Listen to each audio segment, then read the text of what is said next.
WBSLST form fill up 2025। তোমরা জানো যে এসএসসির ফর্ম ফিল আপ চলছে এবং ওবিসি সমস্যা চলছে, এটাও তোমরা জানো। এই ওবিসি সমস্যার জন্য গত দুদিন ফর্ম ফিল আপ কিন্তু হয়নি, ফর্ম ফিল আপ বন্ধ ছিল এবং গতকালকেই কাউন্সিল থেকে একটা নোটিশ দেওয়া হয়েছে, যেখানে বলা হয়েছে যে যারা অলরেডি ফর্ম ফিল আপ করে দিয়েছে ওবিসি ক্যাটাগরিরা, তাদের কিন্তু পুনরায় আবার অপশান দেওয়া হবে এডিটের জন্য। কিন্তু যারা ফর্ম ফিল আপ করেনি তাদের কি হবে?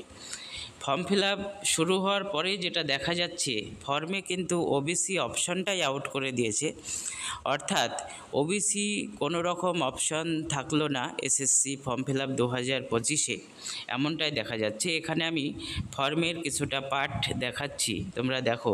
যেখানে দেখা যাচ্ছে পেমেন্ট অপশানে গিয়ে দুটো অপশান পাওয়া যাচ্ছে, একটা হচ্ছে এসসি এসটি এবং পিএইচ ক্যান্ডিডেটদের জন্য, এবং আর একটা অপশান রয়েছে অল আদার্স ক্যাটাগরি।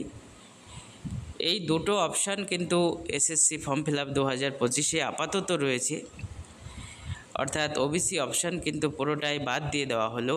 সে ওবিসি ক্যাটাগরি এ হোক বা বি হোক বা যাই হোক, সেটা কিন্তু বাদ দিয়ে দেওয়া হলো, কোনো রকম ওবিসিই রাখা হলো না এসএসসি ফর্ম ফিল আপে। একটা বিষয় যেটা, এই যে ওবিসি অপশানটা বাদ দিয়ে দেওয়া হলো, এতে কিন্তু সকলেরই সমস্যা বাড়লো। যারা ওবিসি ক্যাটাগরি তাদের তো অবশ্যই সমস্যা বাড়লো, কারণ পরবর্তীতে কোর্ট যখন রায় দেবে এ বিষয়ে, তখন দেখা যাবে প্রত্যেককে কিন্তু এডিট করতে হবে।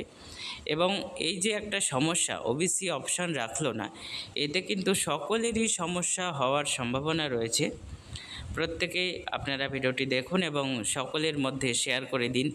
এসএসসি ফর্ম ফিল আপ 2025 থেকে ওবিসিকে কিন্তু বাদ দিয়ে দেওয়া হলো, কোনো রকম ওবিসি অপশানই ফর্ম ফিল আপে রাখা হলো না।